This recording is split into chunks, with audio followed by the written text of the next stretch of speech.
विशेष अशा पत्रकार परिषदेमध्ये आपल्या सर्वांचं मी स्वागत करतो.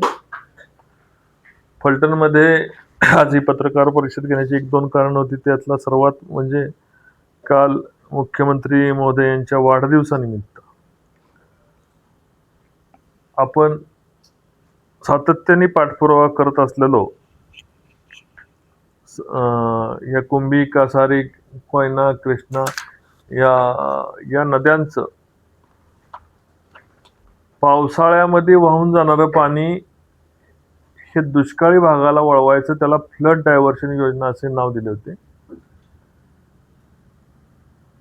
माझ्या उपस्थितीमध्ये उपमुख्यमंत्र्याने म्हणजेच देवेंद्रजी फडणवीस साहेबांनी त्यावेळेस त्याची बैठक घेतली होती आणि त्या बैठकीत सर्वेक्षण करण्याचे आदेश त्यांनी दिले होते. लवादाचा याचा अभ्यास करून शासन या निष्कर्षावर आलेलं आहे की आता मी जो मुद्दा मांडला होता की पावसाळ्याच्या ह्या 90 दिवसामध्ये 51 TMC पाणी आपण हे सातारा जिल्हा आणि सोलापूर जिल्हा आणि काही मराठवाड्याकडे आपण पाणी देऊ शकतो, जे पाणी समुद्राला जात होतं. आदरणीय महाराष्ट्राचे मुख्यमंत्री देवेंद्रजी फडणवीस साहेबांना हा मुद्दा अतिशय भावला आणि त्यामध्ये या प्रकल्पाचा अभ्यास त्या पूर्वीच्या ज्या शास्त्रज्ञांनी केला होता त्याची सुद्धा त्यांना कल्पना होती आणि त्याच्यामुळं त्या तत्कालीन उपमुख्यमंत्री आत्ताचे मुख्यमंत्री देवेंद्रजींनी त्यावेळेस त्याला आपण जो प्रस्ताव मांडतोय त्या प्रस्तावाला अनुकूलता दर्शवली होती. या संबंधित पाणी वळवण्याच्या योजनेचा सर्वे करण्याचा GR 24 कोटी रुपयाचा GR काल शासनाने वाढदिवसानिमित्त प्रसिद्ध केला. ही माझ्या दृष्टीने देवेंद्रजींनी दिलेली त्यांच्या वाढदिवसाची ही आपल्या सर्व सातारा जिल्ह्याला आणि सोलापूर जिल्ह्याला तसेच मराठवाड्याला ही रिटर्न गिफ्ट आहे. आपण त्यांची कृतज्ञता व्यक्त करून वाढदिवसानिमित्त त्यांना काहीतरी द्यायचे आहे. जे वाढदिवसा दिवशी CM साहेबांनी आपल्याकडे हा GR दिला, जेणेकरून आता भविष्यामध्ये एकदा सर्वे झाला, हा सर्वे 110 किलोमीटर जो बोगदा नव्याने तयार करायचा आहे त्या तयार करण्यासाठी त्या बोगद्यामधल्या खडकांची पाहणी करणे, ते ड्रिल मारणे, कुठला खडक कसा आहे याची पाहणी करून मग टेंडर काढणे. याला एशियाई डेव्हलपमेंट बँकेने याला अर्थपुरवठा करतो म्हणून मी त्या ठिकाणी आशियाई डेव्हलपमेंट बँकेला ADBची टीम घेऊन त्या बोगद्यामध्ये आम्ही गेलो होतो. पुढच्या बोगद्यामध्ये जो आसूपासून चालू झालेला आहे तो उजनीपर्यंत, आणि तो त्यांनी एशियाई डेव्हलपमेंट बँकेने त्याला फायनान्स करतो असं त्यावेळेस सांगितलं होतं. आता हा जर प्रकल्प जवळपास 17 ते 18 हजार कोटी रुपयाचा हा प्रकल्प आहे. या सर्वेची अनुकूलता आली तर महाराष्ट्र सरकार हा बोगदा करून जे समुद्राला पाणी जाणार आहे ते वाया जाणार पाणी आपल्याकडे दुष्काळी भागाकडे वळवणार आहे. याचा फायदा आपल्याला असा होणार आहे की हे पाणी आसूच्या तिथं उड्डत तावशीच्या अलीकडे आसूच्या इथं अलीकडे हा बोगदा उघडला जाईल. साप्तेवाडीपासून चालू होणारा बोगदा हा जवळपास 110 किलोमीटरचा आसू गावाच्या इथं उघडला जाईल आणि उघडल्यानंतर त्याचं बॅकवॉटर जे आहे ते नीरा गावापर्यंत जाईल. म्हणजे जवळपास हा 20 ते 25 किलोमीटरचा पाण्याचा फुगवटा जाईल. याच फुगवट्यामधनं म्हणजेच बॅकवॉटरमधनं आपण त्या ठिकाणी धोंबलकोडी, नीरा उजवा कालवा आणि नीरा देवगरचा कालवा या कालव्यांमध्ये जवळपास 5 TMC पाणी वेगवेगळ्या एकच पाईपलाईनद्वारे इंजेक्शन करून त्या कालव्यामध्ये सोडायला सांगितलं. म्हणजे थोडक्यात लिफ्ट करून आपण जशी शेताची लिफ्ट करतो तसं उचलून त्या कॅनलमध्ये पाणी सोडायचं आणि त्याच्यामध्ये कॅनल हा चार्ज करायचा, जेणेकरून हे कॅनल 12 महिने वाहतील. याच धर्तीवर धोंबलकोडीमधनं याच प्रकल्पातनं जवळपास आपण 0.6 TMC म्हणजे अर्धा TMC पाणी आपण मागितले की जेणेकरून फलटण शहरामधली बाणगंगा नदी हे धोंबलकोडीचा कॅनल हा उपळवे गावाच्या इथं आहे, तिथून एक्सप्रेस गेटद्वारे बाणगंगा धरणामध्ये पाणी सोडलं जातं. त्याच दोंबलकोडी कालव्यामध्ये सोडलेलं पाणी अर्धा TMC पाणी हे आपण बाणगंगा तलावात आणि बाणगंगा तलावातून वर्षभर पाणी हे वाहतं ठेवण्यासाठी विनंती केली होती. हे सर्वाचा फिजिबिलिटी रिपोर्ट करण्यासाठी महाराष्ट्र सरकारने 24 कोटी रुपये आणि वरती काही लक्ष रुपयाची मान्यता काल 24,05,67,015 रुपये अशा योजनेला महाराष्ट्र सरकारने काल सर्वेक्षण करण्याकरता मंजुरी दिली.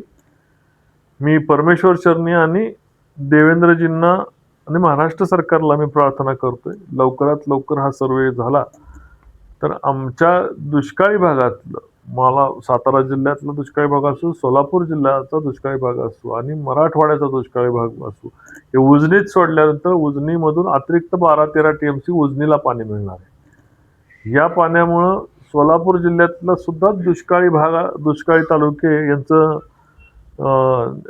जो दुष्काळ आहे तो काय आमचा संपवण्यास मदत होणार आहे. अशा एका आगळ्या वेगळ्या प्रकल्पाला सर्वे करण्याकरता सरकारने मान्यता दिली, त्याबद्दल राज्याचे आदरणीय लाडके मुख्यमंत्री देवेंद्रजींचे मी मनापासून, माढा लोकसभेच मतदारसंघाचा माजी खासदार तसेच फलटण तालुक्याचा सुपुत्र किंवा सर्वसामान्य नागरिक म्हणून मी त्यांना धन्यवाद देतो. जय हिंद, जय महाराष्ट्र. दादा, 2-3 दिवसांपूर्वी एक पत्रकार परिषद झालेली होती श्रीराम कारखान्याच्या बाबत, त्याबाबत आपण काय सांगाल? तर श्रीराम सहकारी कारखान्याच्या बाबतीमध्ये जी पत्रकार परिषद झाली त्यातली काही सारांश मी पाहिला. मी सगळी काय पाहू शकलो नाही कारण पत्रकार परिषद ही फारच मोठी होती. श्रीमंत संजूराजे यांनी मला विचारलं होतं की तुम्ही जर सहकाराची एवढं तुम्हाला काय म्हणतात त्याला पुळका असे तर तुम्ही खाजगी कारखाना का काढला? मी खाजगी कारखाना काढला याच्याबद्दल आपल्याला प्रश्न आहे, आपण सहकारी संघ असताना आपण खाजगी दूध संघ का काढला? तुम्हाला सहकार पाहिजे होता ना, आणि तुम्हाला खाजगी कारखाना काढायचा नव्हता का? तासगावकरांच्या बरोबर जाऊन तिथं भूमिपूजन संजूराजे आणि रामराजे साहेबांनी करून आम्ही 10,000 टनाचा कारखाना तिथं करतोय असं जाहीर केलं नव्हतं का? केलं होतं ना. आपण बऱ्यापैकी यातले सगळे लोक असतील त्या ठिकाणी. म्हणजे खाजगी कारखाना करतोय म्हणून त्या ठिकाणी सहकारी अडचणीत आणतोय का? तर मुळीच नाही. तुम्ही हे सर्व करता आणि दुसऱ्यावर बोट दाखवता, ही गोष्ट मात्र चुकीची. बँका बुडवण्याच्या बाबतीत मला नेहमीप्रमाणे त्यांना रामराजे साहेबांना खोटे आरोप करायचे, मल्ल्या म्हणायचे, काय म्हणायचे. फलटण शहरामधला मल्ल्या कोण असेल तर पहिले रामराजे आहेत, कारण ह्या तिन्ही भावांनी मिळून मालोजी बँक बुडवली. मालोजी बँक विकायची वेळ का आली? मालोजी बँक बुलढाणा बँकेला द्यायची वेळ का आली? कारण मालोजी बँक बुडली त्याच्यावर रिझर्व्ह बँकेने मोरेटरम लावला होता, म्हणजे त्याच्यावर निर्बंध लागले होते. वर्गात बँक गेली, बँक बुडली आणि यांच्या वागण्यामुळं बँक बुडली. मग पहिली बँक कोणी बुडवली असेल? या 3 भावांनी मिळून ती बँक बुडवली. आणि आज हे लोक माझ्यावर आरोप करतायत. मागं आमदार साहेबांनी सांगितलं होतं की रणजितसिंह निंबाळकरांच्या कारखान्याची चिंता तुम्ही करू नका, एक जरी हप्ता त्याचा चुकला मागं झाला असेल तर मी राजीनामा देईन. एवढ्या ताठपणाने माझे मित्र जेव्हा सांगतात आणि मी माझा कारखानाचा या ठिकाणी 2,500चा 3,000, 3,000चा 5,000, 5,000चा 7,000 हा कारखाना वाढवत चाललेला आहे. याचा बरोबर आता कारखान्यामध्ये भारतातली सर्वात मोठी डिस्टिलरी आपण 5 लाख KLPDची केलेली आहे. याचबरोबर कॉम्प्रेस्ड बायोगॅसचा 150 टन गॅस निर्मितीचा जगामधला सर्वात मोठा प्रकल्प आपण उपळवे इथं राबवत आहोत.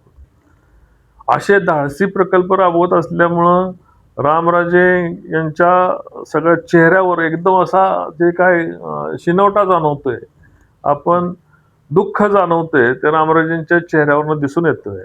रेटून खोटं बोलायचं आणि या खोटं बोलण्याला त्यांच्या नेहमीच मी याच्यावर दुर्लक्ष करतो. मागं सासवडमध्ये म्हटले यांनी 26,000 कोटीची उलाढाल दाखवली.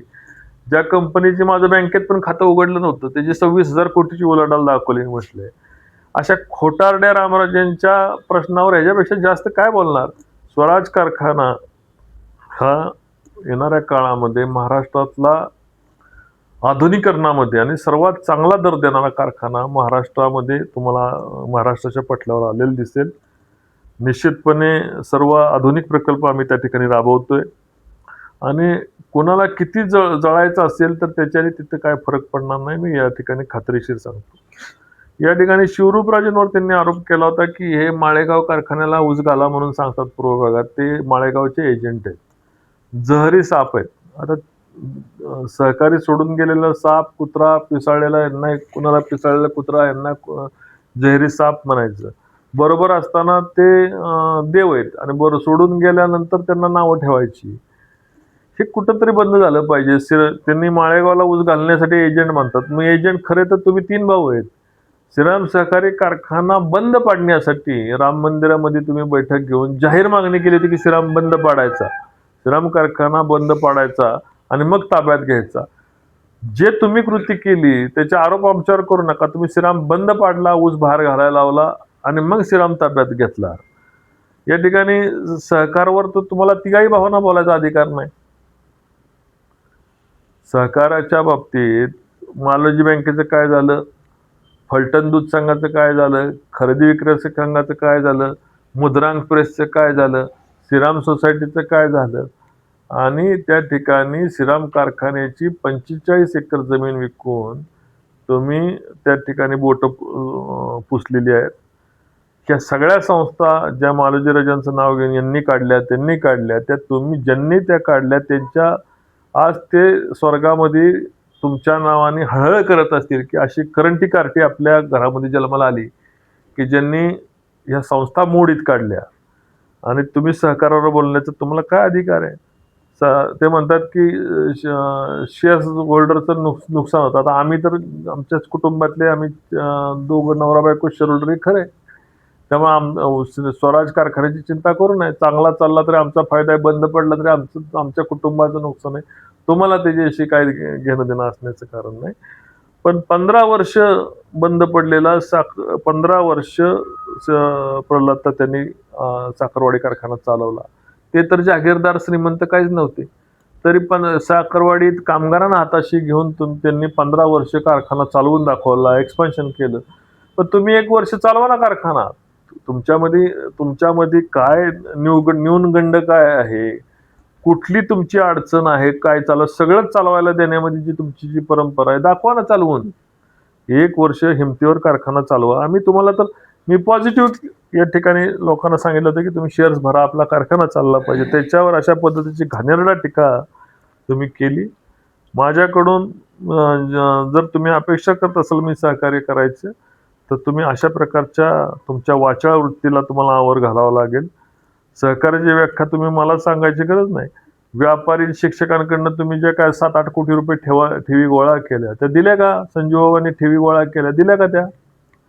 आजपर्यंत 1 रुपया कोणाला दिला नाही. मी रामराजे साहेब म्हणाले की तुम्ही या, मुख्यमंत्र्यांना सोडून या. मी नगरपालिकेलाच तुम्हाला आव्हान दिलं होतं की तुम्ही गजानन चौकात या, खऱ्याचं खरं करू, खोट्याचं खोरं करू, कुणी भ्रष्टाचार केला, काय केला, तुम्ही काय पापं केली ना आम्ही काय केली असेल तर समोरासमोर मांडू.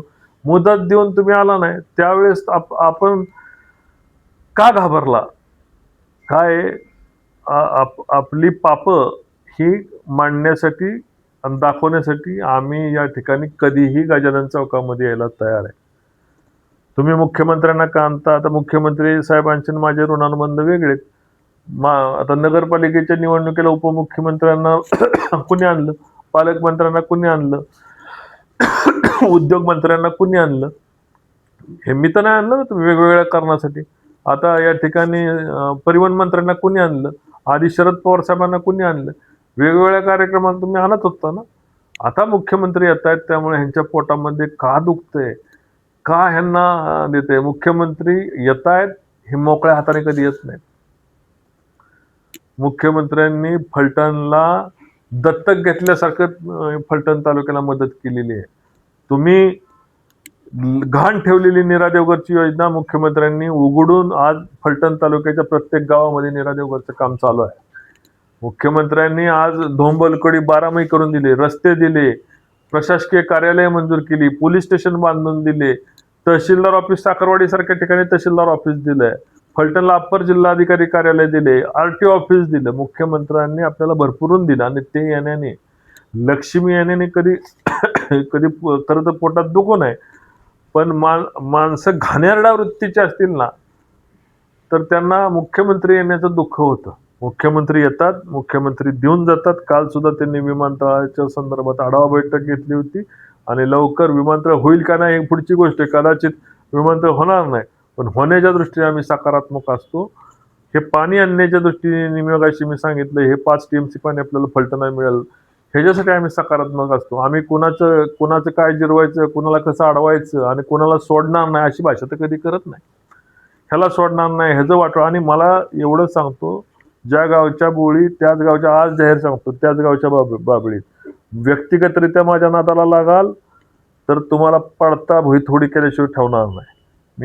आजपर्यंत मी व्यक्तिगत तुमच्या कोणाच्या नादाला लागलो नाही. व्यक्तिगतरित्या माझ्या उद्योग समूहाच्या विषयी तुम्ही जर टीका करायला जाल तर तुमचं सगळं माहिती आणि मी बाहेर काढायला लागलो तर तुम्हाला रडायचं किती का लढायचं किती हे सुद्धा कळणार नाही. मला सगळंच माहिती. MIDC मध्ये किती कमिशन येतं. आज इथे 2 शिक्षक बसलेत, रुंगले सर बसलेत, माणिकराव सर बसलेत, अजून पलीकडे 2 शिक्षक काही बसलेत. शिक्षकांकडे 2.5% महिन्याला कोण कमिशन घेते मला सांगायची गरज नाही. आणि तशा मुलाखती पण घेतल्यात, ते दाखवायला सुद्धा गजानन चौकात जे रिटायर शिक्षकांच्या मुलाखती घेऊन झाल्यात. 2.5% कोण कपात करते. जेव्हा गजानन चौकात येईल त्यावेळेस हेही दाखवेल. आणि सारखं प्रशासकीय दहशत. कुणावर दहशत केली? प्रशासन चांगलं काम करते. प्रशासनात तुमचं काय चालत नाही. प्रशासनाला शिव्या देणे, प्रशासनाला प्रांताधिकाऱ्यांना शिव्या देणे, एका महिलेला चुकीच्या पद्धतीने बोलणे ही तुमची प्रवृत्ती. ते DYSP होते, त्यांच्याविषयी चुकीच्या पद्धतीने बोलणे आणि प्रशासनावर दहशत निर्माण करणे, याच्याशिवाय तुम्हाला जमतं कुठं?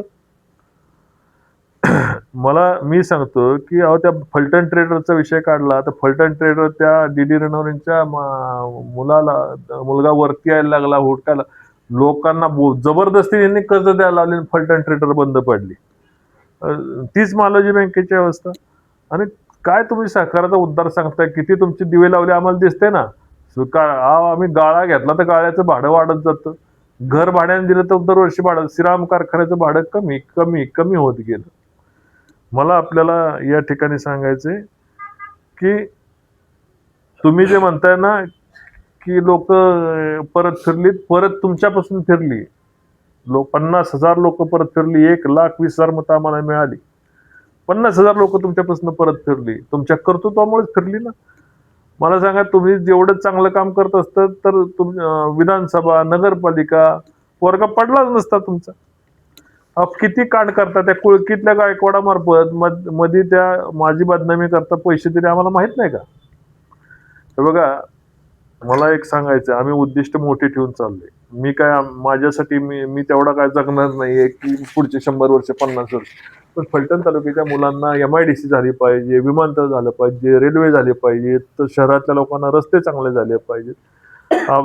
या ठिकाणी भारतरत्न आपल्या अब्दुल कलाम साहेबांचं वाक्य, लोक एम इज क्राईम.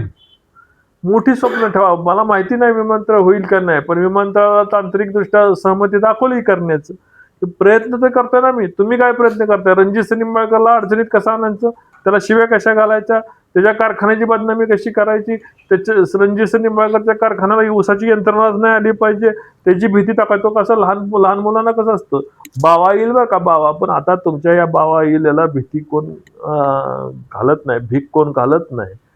आणि बाकी बोलायचं झालं तर मी तुम्हाला मोकळेपणाने सांगतो की ते बोलले हे मल्टनचं, मी ओरिजिनल 96 कोळी नाईक निंबाळकर आहे.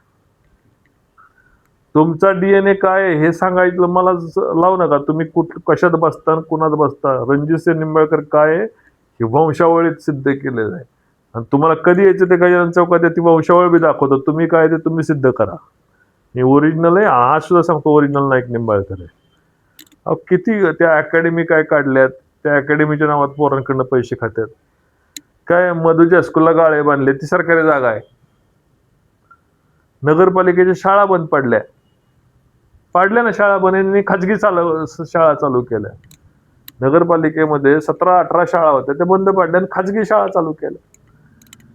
मला सांगायचं विषय बोलायचं झालं तर या ठिकाणी आम्ही विकास काम सोडून काहीच करत नाही. आज रेल्वे असेल, आरटीओ कार्यालय असेल, जिल्हा न्यायालय असेल, सत्र न्यायालय असेल, साखरवाडी येथे तहसीलदार कार्यालय, अप्पर जिल्हाधिकारी, नीरा देवघरची कामं, धोंबलकोडीची कामं, पोलीस स्टेशनच्या इमारती बघा, आता नव्याने होत असलेल्या सर्व इमारती, रस्ते तर बघा ना तुम्ही. कुठंतरी त्याच्याकडे लक्ष देताल का नाही? का सारखा रणजित निंबाळकरच्या नावाने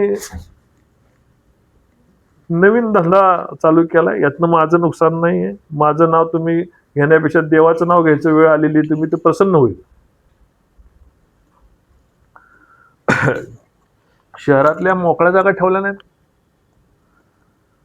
सगळ्या नारळी बागेसकट, गोळीबार मैदानासकट सगळ्या जागा कुठं पोरांनी खेळायचं? तुम्ही आम्हाला सांगताय अहो झिरपवाडीचा दवाखाना यांनी होऊन दिला नाही. एवढं 30 वर्ष सत्ता असतात. मी 5 वेळा प्रस्ताव मांडला. रामराजे तिथे जाऊन सांगायचे शंभूराज देसाईंना की करू नका, का त्यांचं लाईफलाईन हॉस्पिटल चाललं पाहिजे.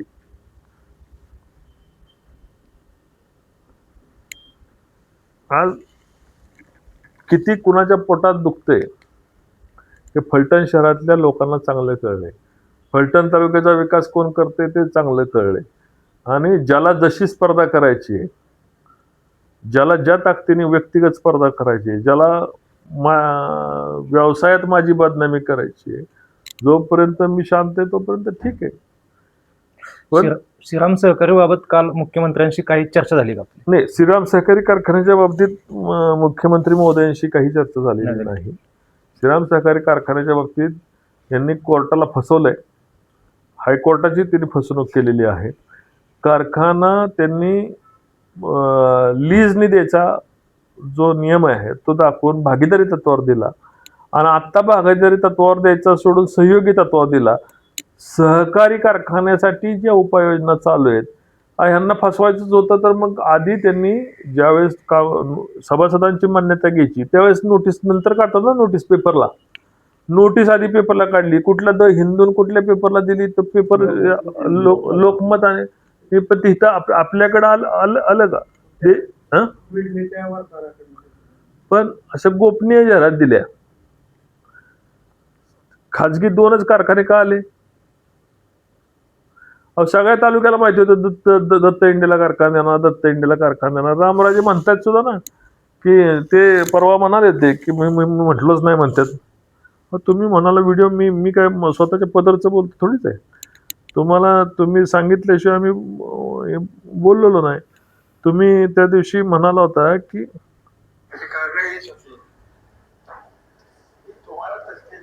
खाजगीकरण करावं, पार्टनरशिप करावी आणि पार्टनरशिप नीट चालवावी.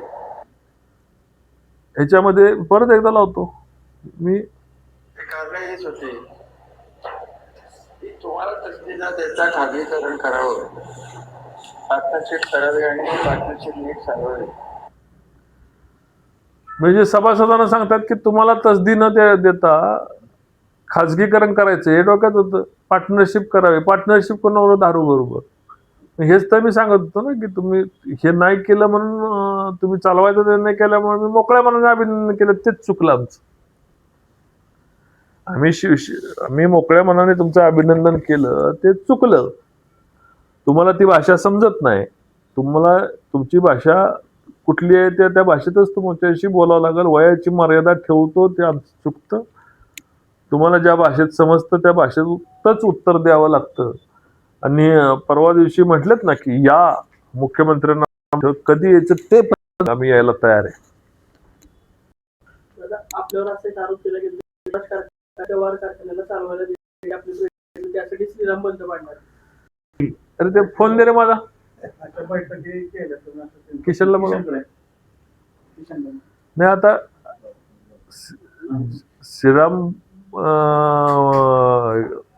कारखाना सोडवून ते बिचारा मी कधी तुम्ही आवाडे साहेबांकडे विचारू शकता, जोशी साहेबांना विचारू शकता, आमदार साहेबांना विचारू शकता. मी त्यांना विनंती केली, माझ्या मुलीची शपथ घेऊन सांगतो, त्यांना मी विनंती केली की श्रीराम सोडू नका.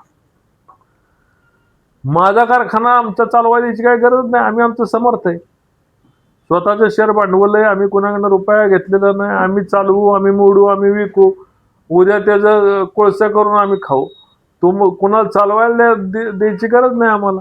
आणि चालवायला दिलं तर ते आमची मर्जी. मला माहिती की आम्ही देशामधला सर्वात नाही महाराष्ट्रामधला, किमान महाराष्ट्रामधला सर्वात चांगला कारखाना, स्वराज कारखाना आम्ही करायला निघालेलो आहे. तो होणार आहे. तुम्ही कुणी मला चालवायला द्यायचा आणि ह्याचा द्यायचा विषय काही येत नाही मला. ते जो आरोप केलाय तो केवळ खोटं कसं बोलायचं ह्याच्यासाठी आरोप केलाय. आणि असल्या आरोपांना कोण घाबरत नाही, हे करत नाही. लोकांनाही माहिती माझा स्वभाव लोक चांगले ओळखतात.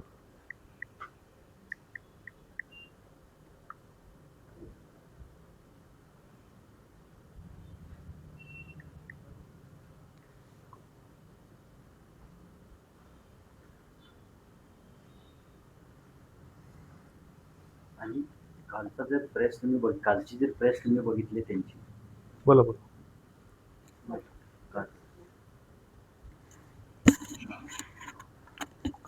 हॅलो. प्रेस आवडे साहेब नमस्ते. मी रणजित सिंह नाईक निंबाळकर बोलतोय.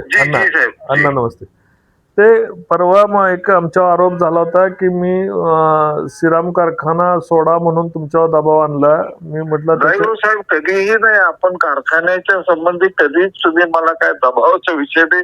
उलट भेटला की कसं चाललंय, काय अडचण आहे, काय विचारतोय तू. आणि मी उलट आपल्या एमडी साहेबांना, आमदार साहेबांना भेटून विनंती केली होती की तुम्ही कारखाना सोडू नका. बरोबर आहे. तुम्ही मलाही तो निरोप पाठवला होता. तुम्ही म्हणजे प्रकाश अण्णांना सांगा की तुम्ही जवाहर चालवा कारखाना असं तुम्ही सांगितलंय म्हणून सांगितले मला. जी.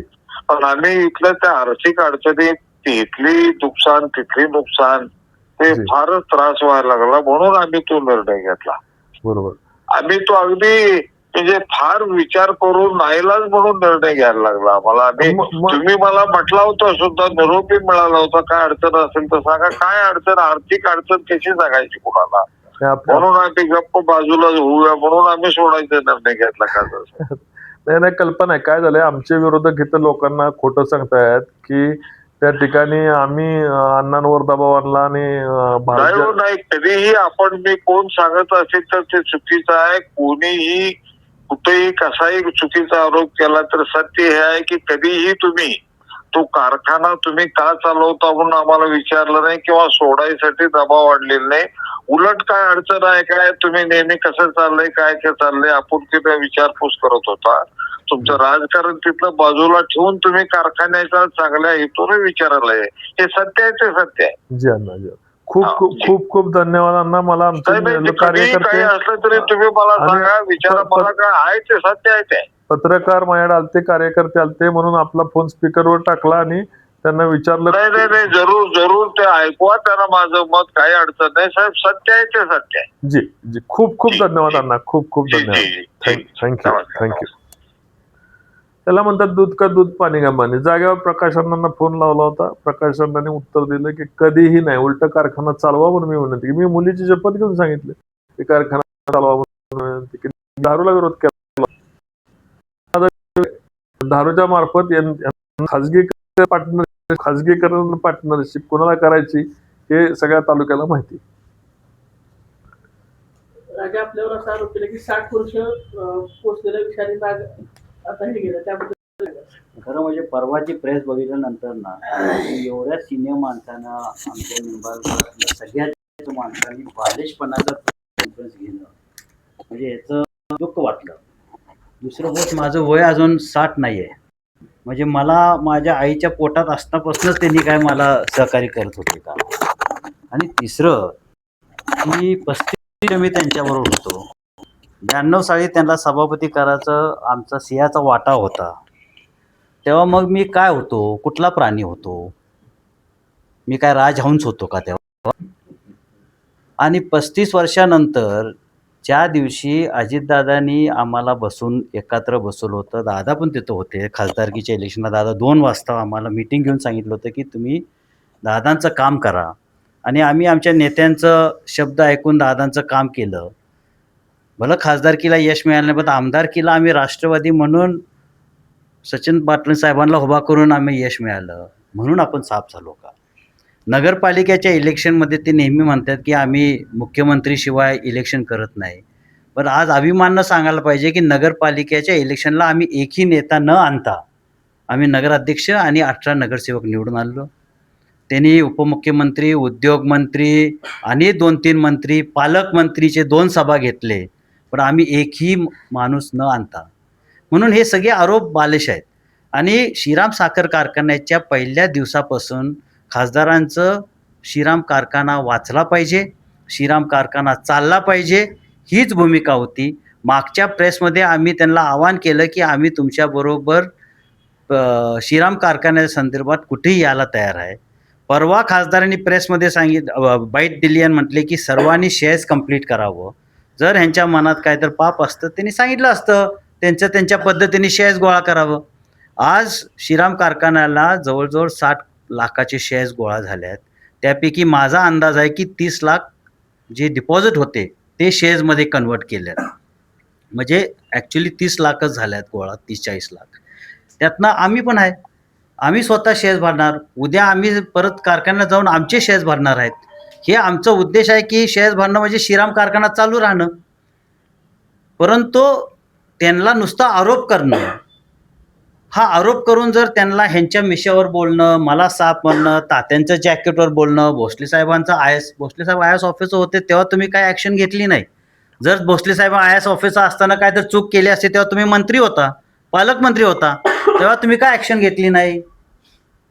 आणि आत्ता भोसले साहेब रिटायर झाल्यानंतर तुम्ही त्यांच्यावर बोलताय, ह्याला किती तथ्य आहे. माझं 60 वर्षाचं, जसं मी साप आहे काय.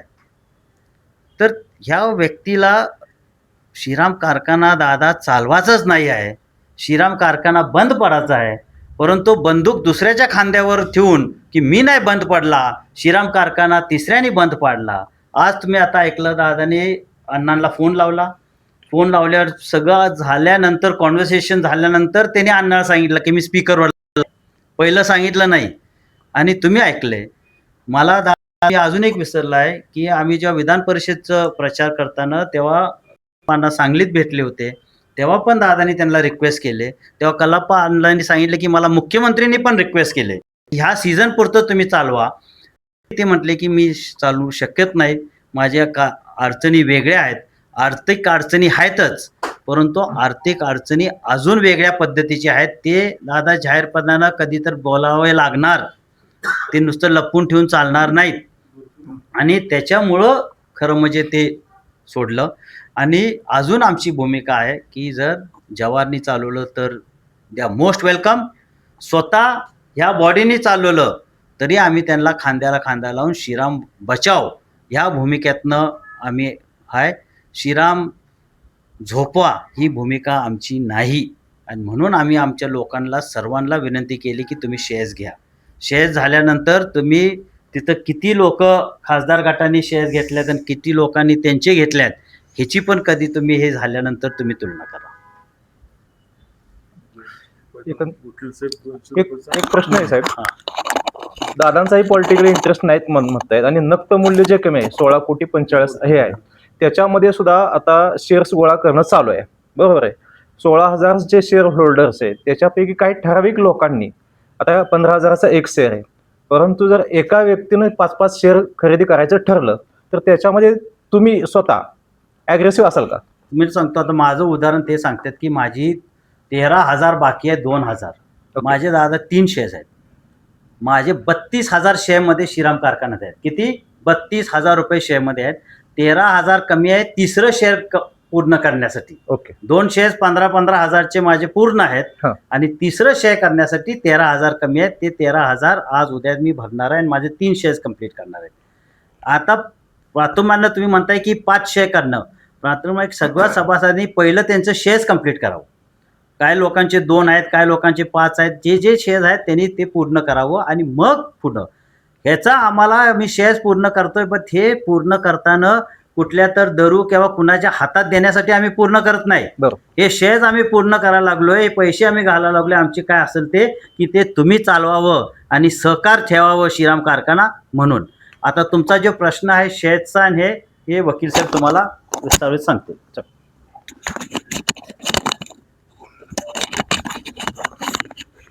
त्यांची प्रेस कॉन्फरन्स मी ऐकली. नेहमीप्रमाणे फेक नॅरेटिव्ह कसं पसरवायचं, मगाशी म्हटले शिवरूपराजे ते खरंय की कारखाना बंद पडायच्या स्थितीत असल्यानंतर त्याच्या दुसऱ्याच्या खांद्यावर बंदूक ठेवायची, आरोप दुसऱ्यांवर करायचे, आपलं अपयश आपलं कर्तृत्व कसं झाकायचं ह्याच्यासाठी हा केविलवाना प्रयत्न आहे. नक्त मूल्य आणि सीझनचं कर्ज ह्याचा दुरान्वयी संबंध नाही, तुम्हाला मुद्दा म्हणून सांगतो. तुमच्या मार्फत सभासदांना मी सांगतो.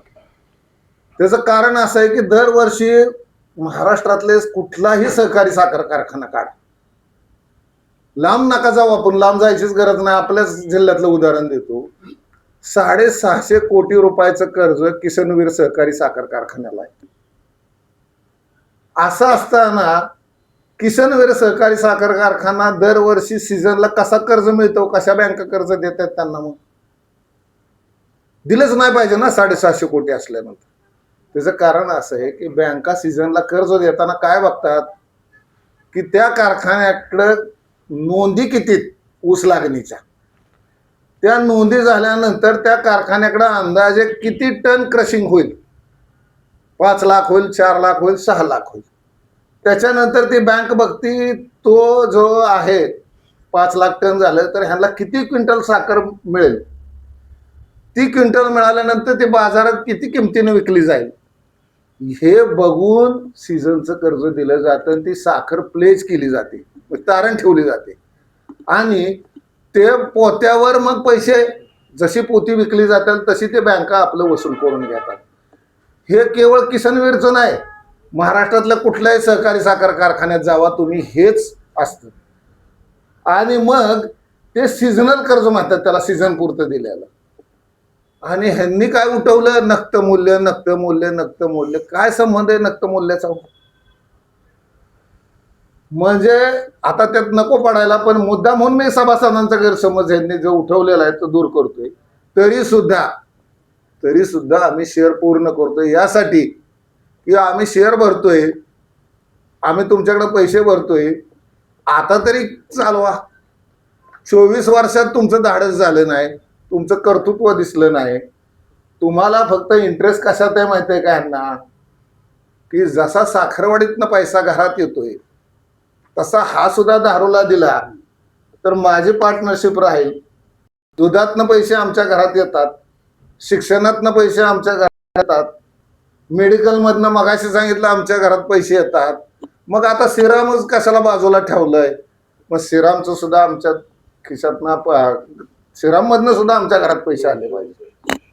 आता नाही 200 रुपये येणार आहे, आता एकच मुद्दा सांगतो, 200 रुपयावर येतो.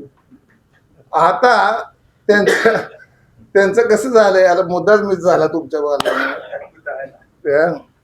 आता 200 रुपयाचा असू द्या, 200 रुपये घेऊ. आता ते सांगितलं मगाशी, खोटं बोलण्यात किती पटायत बघा. ते काय म्हणतायत, शंभूराज देसाई यांचं मत आहे, ते बिलकुल मत वगैरे नाही. हे आहे माझ्याकडे, हे बघा मागं बी मी तुम्हाला दाखवले. इतिवृत्त म्हणलंय बघा त्याला, 200 रुपयाच्या याला. इतिवृत्त कशाला म्हणतात? त्याला इंग्लिशमध्ये आपण प्रोसिडिंग म्हणतो. प्रोसिडिंग कधी होतं तयार? ठराव झाल्यानंतर. आता हा मंत्री समितीने ठराव घेतलाय, त्यात बाळासाहेब शेंडेचं नाव 10 नंबरला चेअरमन उपस्थित आहेत, तिथं त्यांनी सह्या केल्यात सगळे प्रोसिडिंग. किमान 200 रुपये सहकारी साखर कारखान्याला चालवायला द्यावा, किमान रुपये. आता परवा ते काय म्हणले दुसरे बाबा, ते म्हणले झालाय नफ्यातनं द्यायचं ना झालं. अहो मग 20 वर्षे आम्ही तेच मागतोय ना तुम्हाला, तोटा झालेला दाखवा ना आम्हाला. 20 वर्षाचे ऑडिट रिपोर्ट आहेत का तुमचे भागीदारी संस्थेचे? तुम्ही हरिश्चंद्र आहात का राजा हरिश्चंद्र? तुम्ही तोटा म्हणलं की आम्ही तोटा म्हणायचं? तुम्ही कोण आहात? राजा हरिश्चंद्र आहे का तुम्ही? तुमच्या शब्दावर विश्वास ठेवायला. सभासदांना 20-20 वर्षाचे ऑडिट रिपोर्ट तुम्ही दाखवत नाही, त्या भागीदारी संस्थेचं ऑडिट तुम्ही करत नाही, तो नफा वाटून खाता आणि तुम्ही सांगतावे हे खोटं आहे ना. हे जो तुम्ही किती खोटं बोला, आम्ही खरं आणणार, सभासदांपुढं खरं आणणार. 200 रुपयाने तुम्ही कारखाना चालवायला दिला नाही का? त्यावेळेस जाहीर टेंडर काढले नाहीत 200 रुपयाचे? जाहीर टेंडर काढायला पाहिजे होते ना. म्हणजे काय, कसे पैसे घरात एवढं. दुसरं असं मग म्हणले त्यांनी अर्धच सांगितलं जेव्हा मला काय निघून विधानसभेची निवडणुका लागल्या, त्यांना पैसे कुणी आणले हो, त्यांनी कुणी आणल्यावर सभासदांनी ह्याची चौकशी करावी. मी बोलते अत्यंत बोलते, सभासदांनी त्यांच्याकडे चौकशी करावी की विधानसभेमधनं कमी पैसे उचलले. नगर परिषदेची निवडणूक लागली त्यावेळेस त्यांच्याकडून कोणी पैसे आणले. आता निवडणूक लागली झेडपीची, पंचायत समितीची, पुन्हा पैसे का मागितले? ते म्हणले पहिलेच पैसे तुम्ही दिले नाहीत तर आम्ही तुम्हाला किती वेळा पैसे देऊ. आणि ह्या कारणावरनं ते सोडून गेले. प्रत्येक सभासदांनी ही माहिती काढावी. प्रत्येक सभासदांनी मी जे काय म्हणतोय ती माहिती प्रत्येक सभासदाने काढावी. ह्यात परवाची पत्रकार परिषद बघितली तर त्यांना श्रीरामचं नाही हो काळजी, त्यांना दारूचीच काळजी लागलेली. आणि दारूची काळजी अशासाठी लागली, माझी टक्केवारी. त्यांचे हिशोब क्लिअर आहेत. त्यांचे हिशोब इतके क्लिअर आहेत की हे 3 लाख त्यांना लगेच मी तिकडे टाकतो साखरवाडीला, साखरवाडीतनं 3 लाख वाढले की माझे कमिशन वाढते. ते धंद्याला टाईट आहेत. पैसे कसे काढायचे हे त्यांना माहित आहेत. आम्हाला 5वीला एक धडा होता ब्रिटिशांबाबतीत, 5वीच्या इतिहासाच्या पुस्तकात, की व्यापारी म्हणून आले आणि राज्यकर्ते बनले इंग्रज. ह्यांचं उलट आहे. हे पुण्याहून राज्यकर्ते म्हणून आले आणि व्यापारी बनल्यात. धन्यवाद.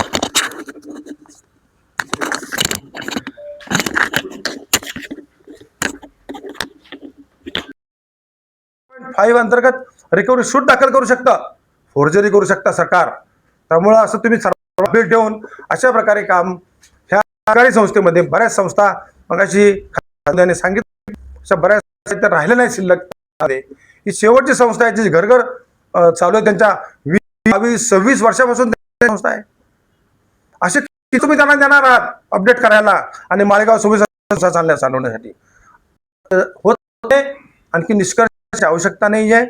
आपण स्वतःचा भेद करून आपलं समजून काढून या शेतकऱ्यांना विचारणार. ते काही 10-20 लोकांना, 500-100 लोकांना कुठे ग्रुपवर मी पाहतो त्यांच्या बाजूने त्याच्यावर हे करतात, पण ॲक्युरेट पण उत्तर देत नाही आहे. त्यांना पण आता ग्रुपवर आम्ही बघतो ते म्हणतात की ग्रुपवर गोष्टीचा विषय बोलतात. द्या ना उत्तर, तुम्ही खुलं उत्तर द्या माझ्या प्रश्नाचं. एकाही प्रश्नाचं आत्तापर्यंत रामराजांनी उत्तर दिलेलं नाही माझ्या. त्या सगळ्याचं उत्तर त्यांनी द्यावं, मी सर्व मान्य करायला तयार आहे. असं काही, पण शेतकऱ्यांसाठी कोणाचा बुद्धिभेद करू नका. शेतकऱ्यांनीच हा कारखाना चालवावा हे आमच्या नेतृत्वाची सुद्धा आस आहे. शेतकऱ्याविषयी त्यांचं म्हणणं आहे टीका करणं थांबवा. स्वराज्यावर टीका असेल, खडके साहेबांवर टीका असेल, कोणावर टीका असेल, माझ्यावर टीका, टीका करू नका. तुम्ही कारखान्यावर बोला, कारखाना सक्षमतेने चालवा. तुम्ही सक्षम आहात हे माहिती आहे आम्हाला, पण तुमची मानसिकता तशी नाही आहे. नसेल तर ते मोकळं करा सगळं तुमचं कारखान्याचं अस्तित्व आणि चालवायला. दुसऱ्याला संचालक म्हणून नवीन येईल ना, सरकार बघून गेलं. सरकार केअरटेकर आहे कायद्याप्रमाणे.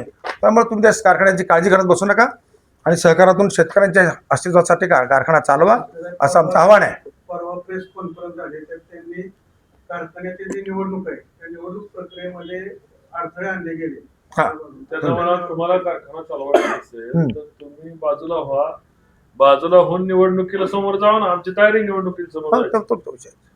तुम्ही आता कारखाना चालवू शकत नाही, अकार्यक्षम आहे, आम्ही विफंग आहे तुमची कार्यपद्धती.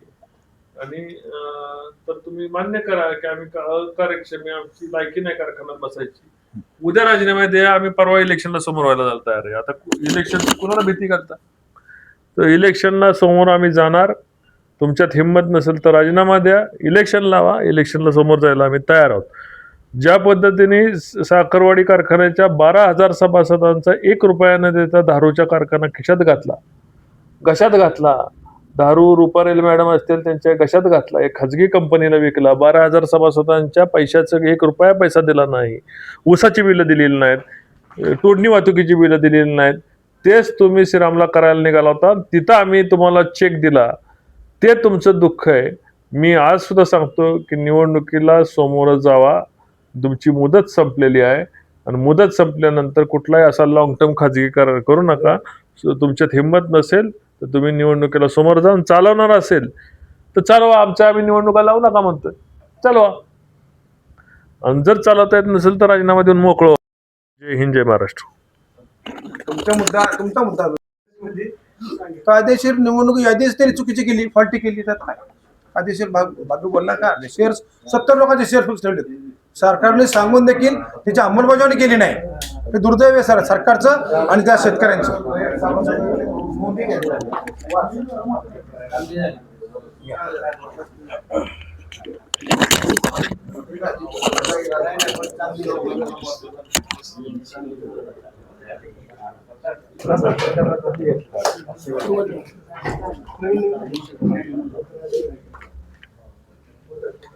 अरे मग चहाचा पैसा